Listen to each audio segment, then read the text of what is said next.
I was 51 years old and gone gray as a winter sky the day I finally rode back into the Quill River Valley, and the first thing I laid eyes on was Della Renwick mending the same stretch of fence we had said our goodbyes across 18 winters before.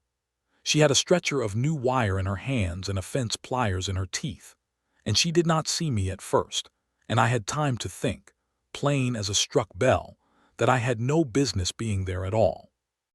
I had told myself 100 lies on the long road down out of the Calder Hills, and the biggest of them was that I had come back to settle a dead man's affairs and nothing more.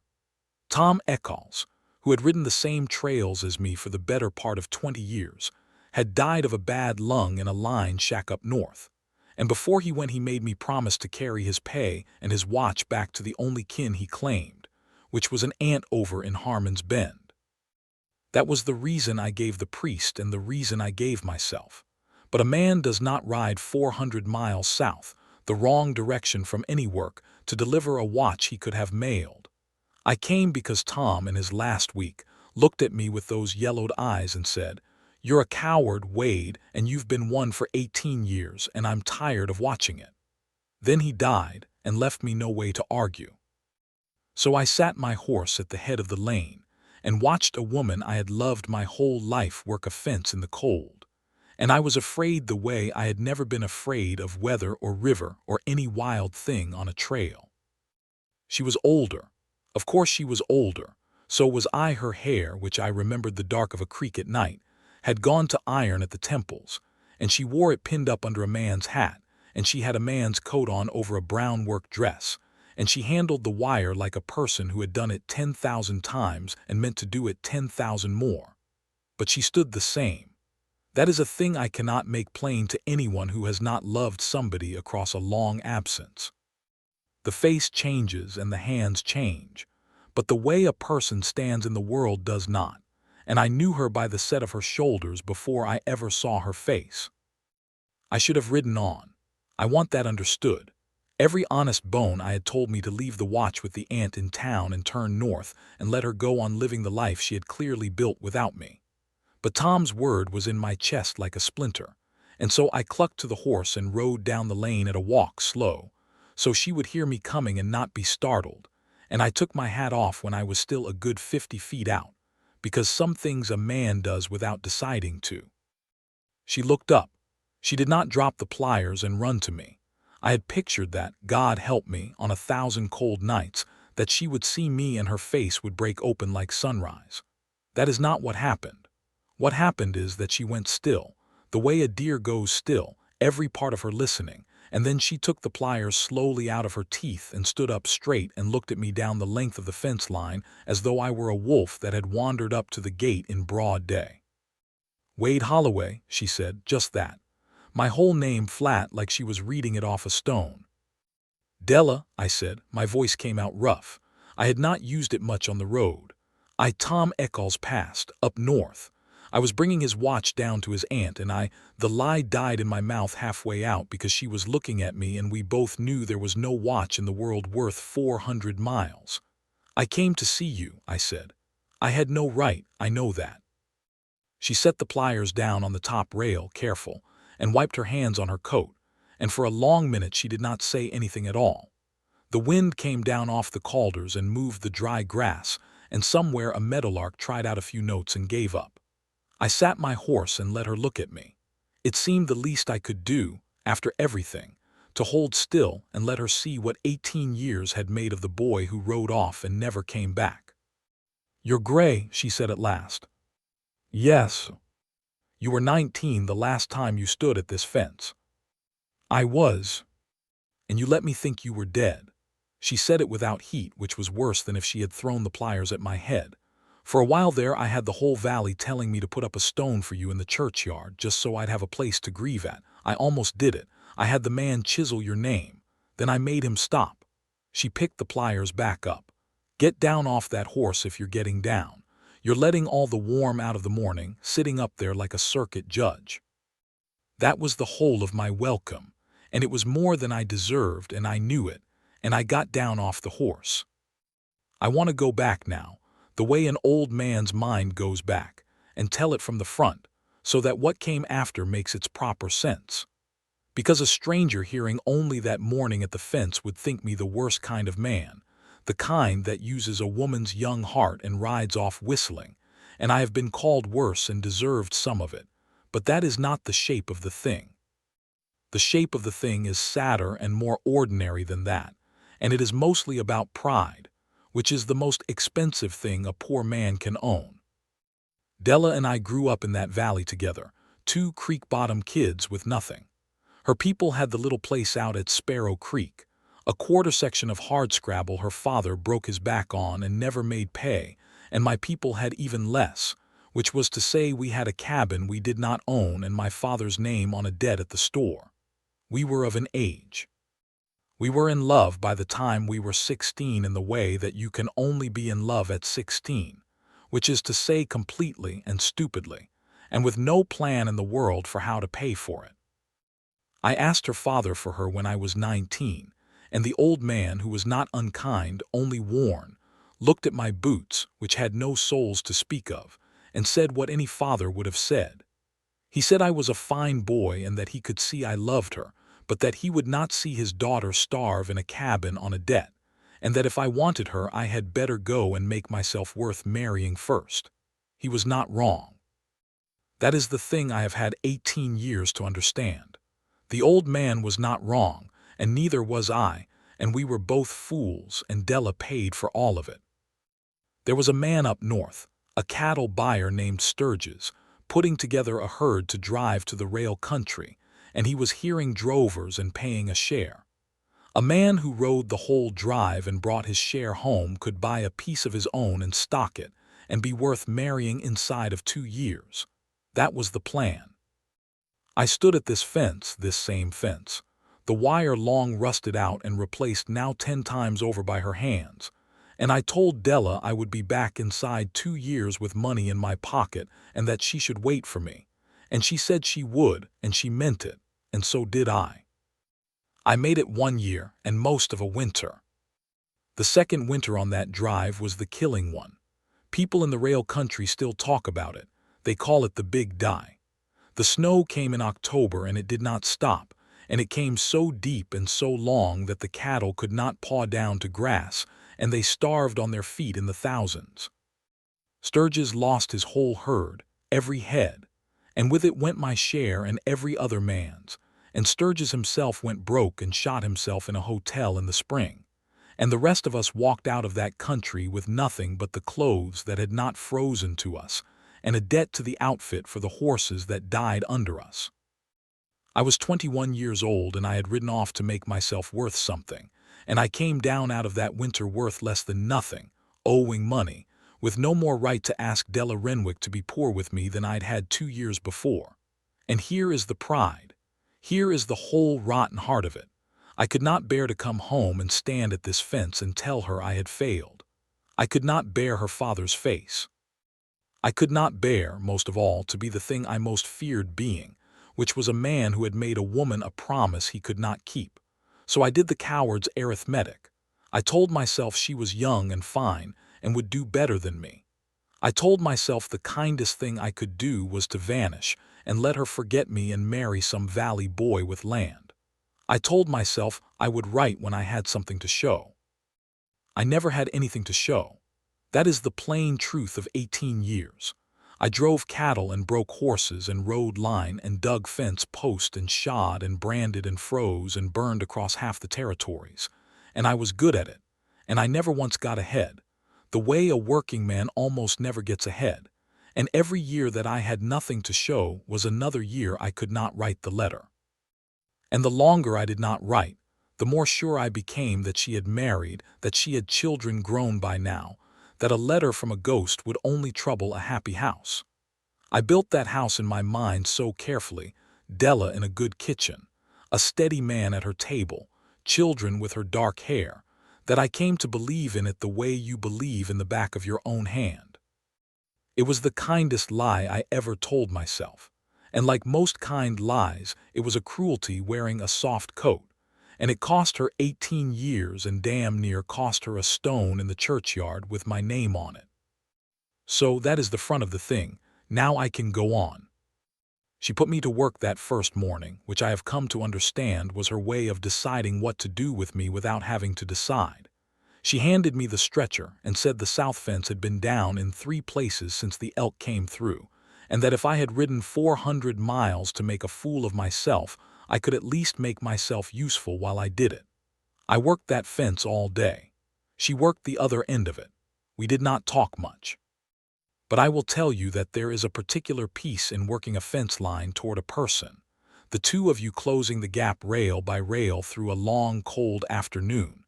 And by the time we met in the middle near sundown, with the whole line tight and true between us, something had eased that I did not have words for. "You still pull wire too hard," she said, testing my last splice with her thumb. "You'll snap it in the first hard freeze doing it like that. You always did say so." I was always right. She looked at me sidelong. "There's a stew on. I won't have it said I let a man ride off my place hungry, whatever else gets said." And she walked up to the house, and I followed, leading my horse, like a stray she had not yet decided to keep or shoot. The house was hers, and you could see her in every board of it. It was not the broke-down quarter section her father had died on. Over 18 years she had made it pay where he never could. She'd put it into horses, good using horses, mountain-bred and tough, and she raised them and broke them gentle and sold them to outfits all up and down the Quill, and her name on a horse meant something in that country. The barn was bigger than the house and better kept. There were 2 hired hands, brothers named Pell, who slept in the bunkhouse and tipped their hats to her and called her ma'am with real respect, not the kind men give a woman they pity. She had built a thing. She had built it alone, with her own back and her own judgment, in a country that does not make it easy for a woman to hold land and harder still to hold it unmarried. And she had held it for 18 years against drought and winter. And every man who came around figuring a lone woman's place was just land waiting for the right husband to claim it. I sat at her table and ate her stew and looked at all of it and felt the full weight of the lie I had built come down on me. The happy house I had pictured to excuse myself, the steady man, the children with her dark hair, it had never existed. She had not married. She had not done better than me. She had waited, and then she had stopped waiting, and then she had built a life out of pure will. And through all of it, the place I had pictured another man sitting had stayed empty. "You never married," I said. "It came out before I could stop it." She set down her spoon. "No." "Why not?" And she looked at me for a long, level moment, and I will carry the answer she gave to my grave, because it was the most honest and the most terrible thing anyone ever said to me. "Because I am a stubborn fool," she said, "and I gave my word to a boy at a fence, and when he didn't come back I decided I'd rather keep my word to a dead man than break it for a live one. That's not a love story, Wade. Don't make it one. It's just stubbornness. I've had 18 years to learn the difference and I still can't tell them apart." She picked her spoon back up. "Eat your supper." I stayed in the bunkhouse with the Pell brothers that night, by her say-so, and I lay awake the whole of it listening to the strange roof of a strange place and thinking about the word stubbornness, and how it sounded like a hard word for a soft thing she would not let herself name. I meant to leave in the morning. I want that understood too. I had delivered nothing and proved nothing, and I had no right to stay. But in the morning one of the Pell brothers, the younger, came in white-faced to say a horse had got tangled in the old wire by the creek and torn its leg, and Della was already out there in the gray light with her sleeves pushed up, and a hurt horse is no respecter of a man's plans. So I stayed to help with the horse. And then the horse needed watching, and then there was a colt to start that the Pells could not get a saddle on, and I had started more colts than either of them had years, and so I stayed for the colt. And so it went. A day at a time, the way the whole 18 years had gone, one chore standing in for a decision I was too much a coward to make. It was the colt that did it in the end, that opened the thing up between us. He was a tough little dun, smart and scared, and the Pells had soured him by hurrying, the way young men do, and Della had been too busy to take him in hand herself. I worked him slow. I worked him the way her father, of all people, had taught me to work a horse when I was a boy hanging on the Sparrow Creek fence, slow and quiet, and never asking for more than the horse could give that day, and always letting the horse think the gentling was his own idea. It took the better part of a week. And on the morning the dun finally let me up on his back and walked off easy across the pen like he'd been doing it all his life, I looked over and Della was at the rail watching, and she was crying, which I had not once seen her do, not even at the fence 18 years gone. I got down and went to her. "What is it?" "That's how he did it," she said. "My father, that's exactly how he did it, slow like that, talking the whole time." She wiped her face with the heel of her hand, angry at her own tears. "He taught you that, I'd forgotten. He thought the world of you, you know. After you left and didn't come back, he never said a word against you. Not one. My mother did and the whole valley did, but he never. He used to say a man who'd ride off to make himself worth something was a better bet than one who'd stay and settle for nothing, and that you'd come back when you were able, and that I should let you." She laughed, and it broke in the middle. "He died still saying it. 11 years ago. He died telling me you'd come up the lane one day. And here you are, 11 years too late to tell him he was right, and I can't even be glad because all I can think is how many suppers he ate watching that lane." I had no words. There are times a man's whole life of words runs out and leaves him standing empty, and that was one. So I did the only thing I had. I told her the truth, the whole of it. Standing at that pen rail with the dun blowing soft behind me, I told her about Sturgis and the big die and the herd starving on its feet and the debt and the long shame of it. I told her about the kind lie, the house I'd built in my mind with her in it and another man at the table, and how I'd hidden behind it for 18 years because I could not bear to come home a failure. I did not spare myself. I called it what it was, which was cowardice, the same word Tom had used, and I told her Tom had spent his last week calling me a coward to my face, and that he'd been right and that he'd died and left me no way to argue, and that was the real reason I'd come. Not the watch, not anything noble, just a dying man's disgust finally outweighing my pride. She listened to all of it without moving. When I was done, she was quiet a long time. Then she said, "You thought I'd married. I made myself think it, so I wouldn't have to do anything about it." "You absolute fool," she said, but soft now, the hardness gone out of it. "You stayed away 18 years to keep from disappointing me, and the staying away was the only thing that ever did. I know it now. It would have been better if you come back broke and ashamed at 21 and we'd starved together. I'd have starved with you. I'd rather have starved with you than built all of this alone." She gestured at the barn, the house, the whole hard-won place, and there was no pride in it at all, just a kind of weariness. "I built it for something to do with the love I couldn't give to anyone. That's all this is, Wade. Don't let anybody tell you I'm a great woman who made something of herself. I'm a woman who had somewhere to put her hands, so she wouldn't have to feel them empty. That is the closest either of us came, in all of it, to saying the plain thing. And we did not say it then either. We were both too old and too scarred and too proud still, and there was 18 years sitting between us like a snowbank you cannot just walk over. But something had thawed at the bottom of it, and we both felt the water move. It was around then that Holly's Pryor started coming around. I should explain Pryor. He had the big outfit to the east, the quarter circle, thousands of acres of good grass, and he was the kind of prosperous man who measures everything he sees by whether he owns it yet.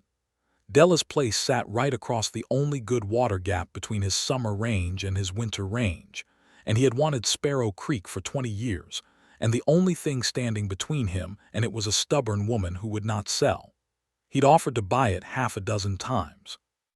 He'd offered, the Pell brothers told me, to marry her twice, which in his mind was the same kind of transaction, a way to get the water without the bother of a price. She turned him down every time, polite the first few and less polite after, and he'd taken to a slower game. A fence cut here, a water right disputed there, a word in the right ear at the bank about whether a lone woman could really be good for her notes. Nothing you could put your hand on. Just the patient pressure of a rich man who has decided a thing will be his eventually, and is willing to wait out a woman he figures is bound to tire or die. He rode up the lane on a fine bay one afternoon while I was shoeing in the barn, and he did not get down, and he looked at me the way a man looks at a piece of furniture that has turned up in the wrong room. "You'd be the drifter," he said. Heard Della had took on a hand. Didn't hear she took on one old enough to be retired. He said it to be heard up at the house, and Della came out onto the porch wiping her hands, and he tipped his hat to her with that wide smile that never reached his eyes. "Della, I won't take your time. I only came to say the bank's been talking, and there's some concern about your spring notes with the dry summer and all, and I'd hate to see you pressed. My offer stands. It's a generous offer, more than the place'll bring at a sheriff's sale, which is where these things go when a person overreaches." He let that sit. "A woman alone, your age, with no one to leave it to, there's no shame in taking a fair price and going somewhere easier. My sister keeps a fine house in town." I had the shoeing hammer in my hand, and I will not pretend I did not think about it.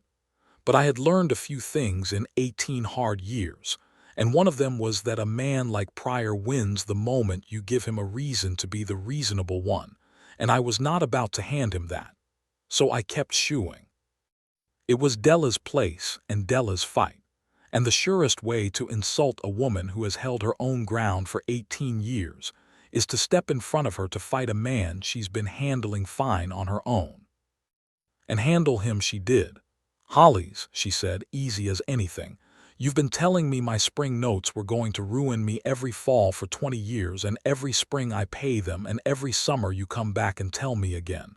I'd think you'd get tired. I surely have." She came down off the porch.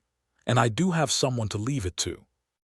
I've a mind to leave it to the Pell boys, who have worked it honest, with a clause that says it can never be sold to the quarter circle nor any man fronting for it, not for 100 years.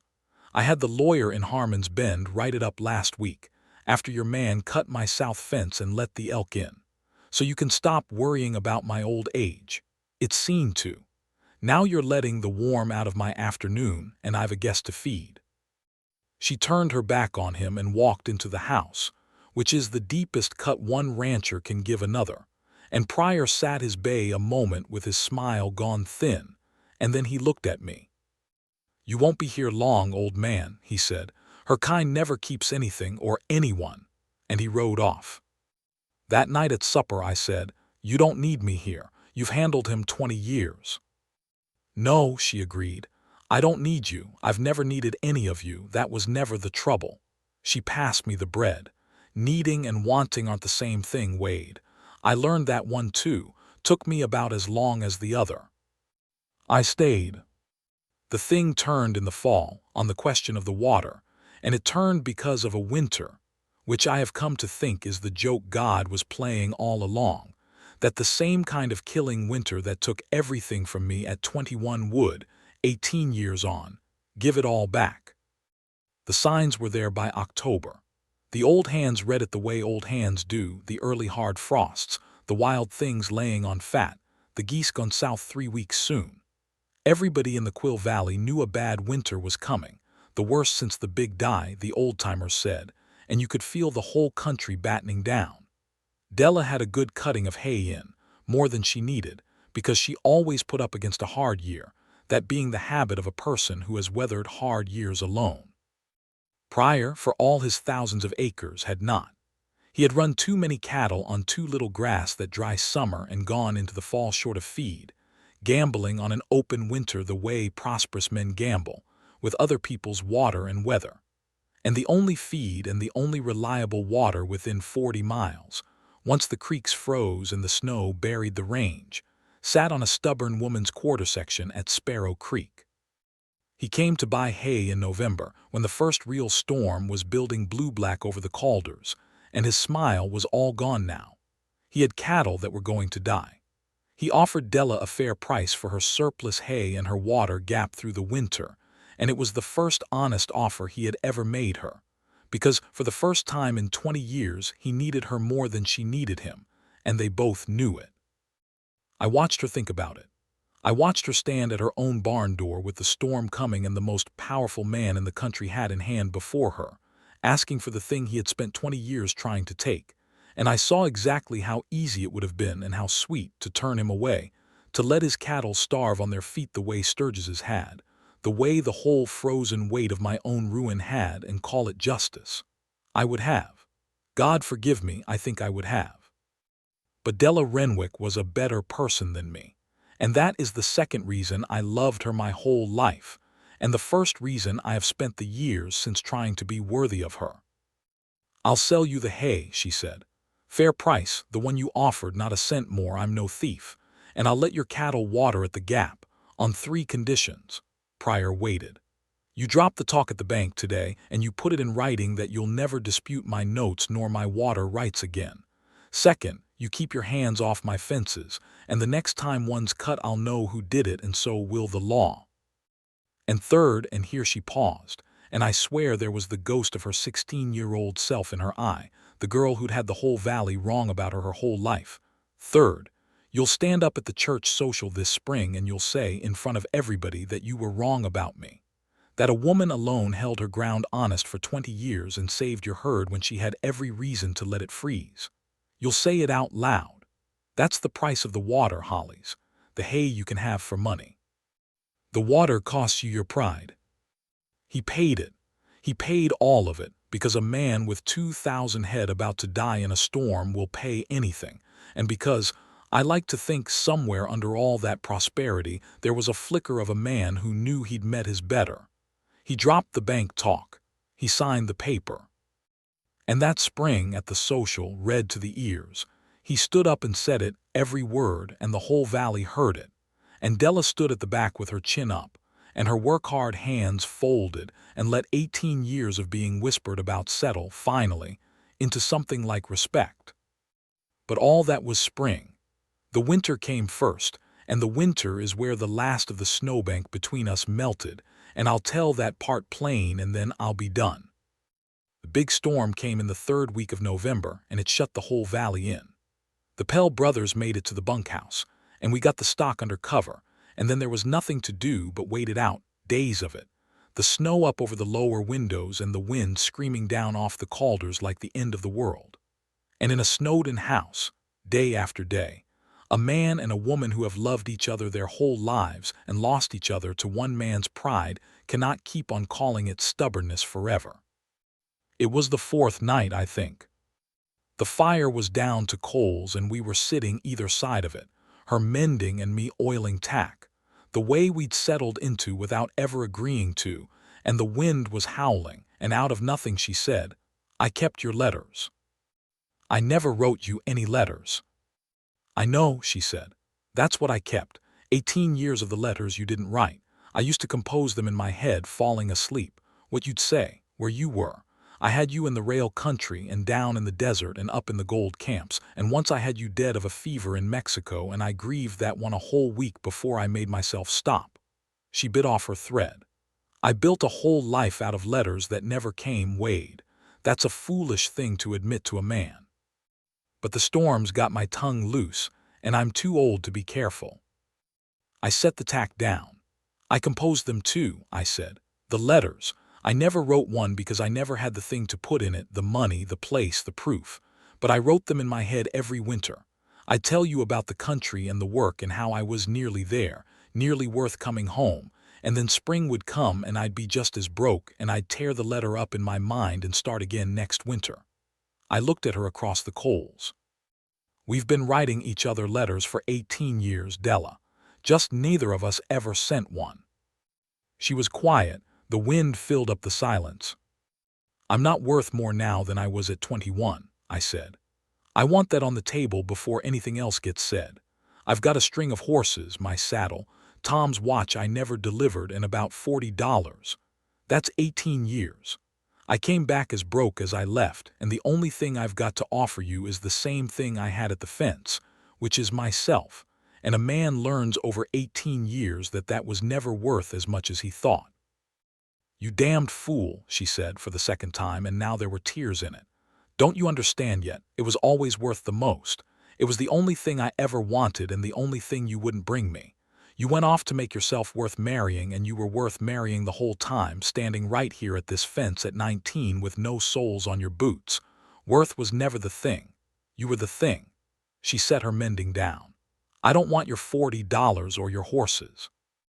I've got my own. I never needed yours. I told you that, needing and wanting." She looked at me, and the whole 18 years was in her face, and underneath it the girl at the fence, and underneath that something older and surer than either. "I want you. I have wanted you since I was 16 years old, and I am too tired and too old, and the storm is too loud to pretend any longer that it's anything else.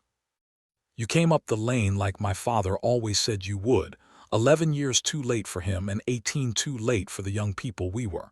But you came. And I find I don't care any more about the years. I care about the gate being open. It's been open 18 years, Wade. I never could bring myself to close it. Now you've come through it, and I am done, entirely done, calling it stubbornness." I crossed the room, and I took her work-hard hands in my old ones, and I asked her, at 51 years old, the question I had asked at 19 and run from the answer to ever since.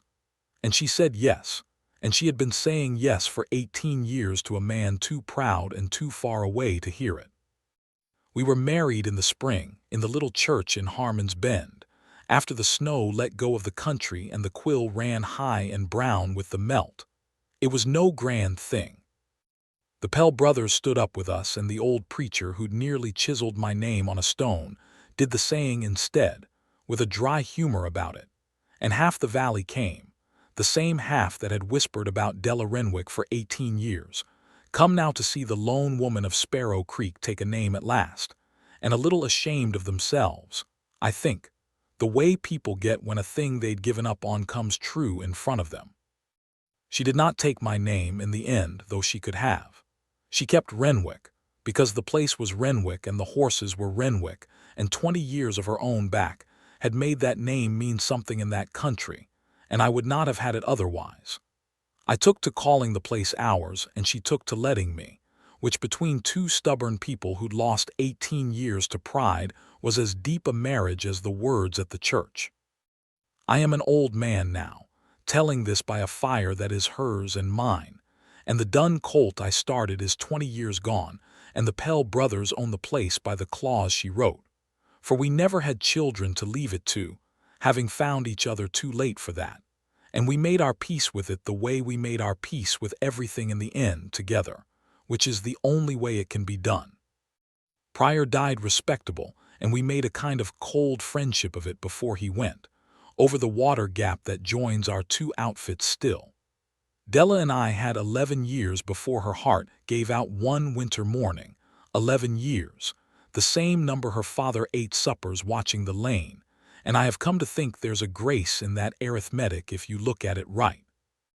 People in the valley call it a love story now, the way they didn't when we were the broke creek-bottom kids nobody bet on. And maybe it is one, though Della never would let me call it that. She'd say it was just two stubborn fools and a gate one of them forgot to close. But I'll tell it as a love story, because I am the one left to tell it, and because the lesson of it, if there's a lesson, is the one Tom died trying to beat into my thick skull, and the one I'd give to any young man fool enough to think he has to be worth something before he's worth loving. The gate is open.